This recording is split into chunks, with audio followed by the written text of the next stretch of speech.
Assalamualaikum warahmatullahi wabarakatuh. Perkenalkan, nama saya Irfan dengan nomor NPM 25126563. Baik, langsung saja ke pembahasan. Secara etimologis, inkar sunnah diartikan sebagai penolakan atau ketidaksediaan untuk menerima sunnah atau hadis Nabi Muhammad SAW. Hal ini mencakup keengganan secara praktis maupun konseptual dalam mengikuti syariat beliau. Adapun secara terminologis, ia mendefinisikan sebagai paham yang menolak hadis sahih. Anatomi perkembangan. Nah, sejak abad ketiga hingga ke-14 Hijriah tidak ditemukan catatan sejarah adanya gerakan penolakan sunnah secara terorganisir di kalangan umat Islam. Terus pada abad ke-14 Hijriah, gerakan ini bangkit kembali dengan corak baru, dipicu oleh kolonialisme Barat yang berupaya melumpuhkan orisinalitas hukum Islam dari dalam. Terus Ignaz Goldziher 1850 sampai 1921. Skeptisisme radikal. Seorang orientalis Yahudi asal Hongaria yang mendedikasikan hidupnya untuk meneliti hadis demi meragukan kesohihannya. Melalui karya fenomenalnya Mohammedanistski Studien, ia memicu keraguan massal terhadap otentitas hadis dengan slogan penyamaran hingga berupa pembaharuan Islam. Ia mengklaim sebagian besar hadis adalah produk palsu yang diciptakan berabad-abad pasca wafatnya Rasulullah SAW. Terus gugatan terhadap hadis fikih. Seorang orientalis Yahudi Jerman yang menulis buku rujukan utama bagi penganut inkar sunnah modern setelah era Goldziher, yaitu yang pertama mengkhususkan risetnya pada korpus hadis-hadis hukum fikih. Yang kedua, menyimpulkan secara kontroversial bahwa tidak ada satupun hadis fikih yang sahih. Terus penyebaran global dan regional. Pusat gerakan Kairo lahir di Mesir pada era modern didorong oleh kolonialisme dan infiltrasi metodologi skeptisisme Barat ke ranah pemikiran akademis Islam.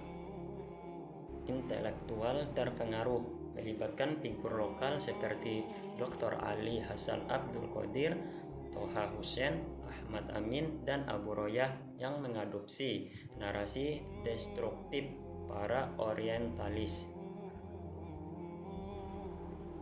Transmisi regional menjalar pesat ke berbagai negara seperti India, Irak, dan akhirnya menyusup ke Indonesia lewat songkongan pemikiran liberal. Gugatan perbandingan jawaban ilmiah, klaim kaum inkar sunnah akli, dan sanggahan bantahan ilmiah ulama. Klaim kaum inkar sunnah akli, Al-Quran diturunkan dalam bahasa Arab yang jelas sehingga tidak butuh penjelasan hadis. Sanggahan dan bantahan ilmiah ulama, Al-Quran secara mutlak memerintahkan menaati Rasulullah SAW sebagai penjelasan resmi wahyu Allah. Klaim kaum inkar sunnah yang kedua, perpecahan umat Islam terjadi karena berpegang pada hadis-hadis yang berbeda-beda. Sedangkan sanggahan dan bantahan ilmiah ulama yang kedua, perpecahan disebabkan hawa nafsu dan bid'ah, sedangkan sunnah justru berfungsi menyatukan pemahaman syariat. Klaim kaum inkar sunnah yang ketiga, tidak ada satupun hadis dicatat di zaman Nabi. Pembukaan berjarak jauh dari masa beliau. Sedangkan sanggahan dan bantahan ilmiah ulama, tradisi hafalan sahabat sangat kuat dan banyak lembaran catatan pribadi syahifah telah ditulis sejak masa Nabi. Terus 5 dalil akli yang dipaksakan. Yang pertama, asumsi swasembada Al-Quran, menganggap bahasa Arab Al-Quran sudah mutlak dipahami sendiri tanpa bantuan penafsiran sunnah Rasul. Yang kedua, klaim sumber perpecahan, menuduh hadis sebagai biang perpecahan sekta karena riwayatnya yang dinilai beragam dan kontradiktif. Yang ketiga, labeling hadis sebagai dongeng, menolak transmisi hadis dan mencapnya sebagai dongeng karena baru terkodifikasi masif pada abad tabi'in. Yang keempat,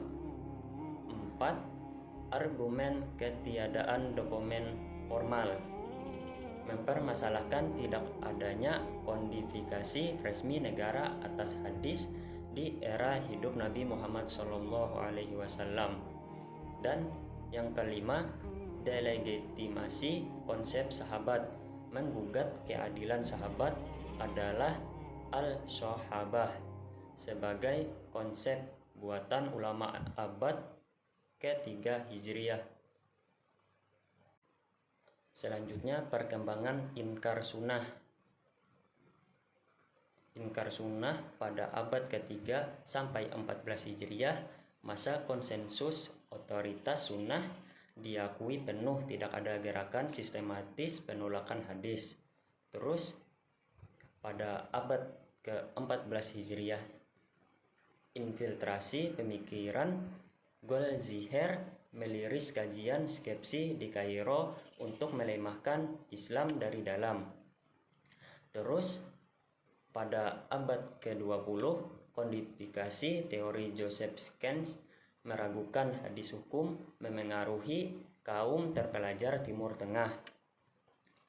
Selanjutnya, di era kontemporer, globalisasi paham penyebaran menjangkau wilayah akademis Asia Tenggara termasuk Indonesia. Baik, itu saja yang dapat saya sampaikan. Salah khilaf mohon dimaafkan. Assalamualaikum warahmatullahi wabarakatuh.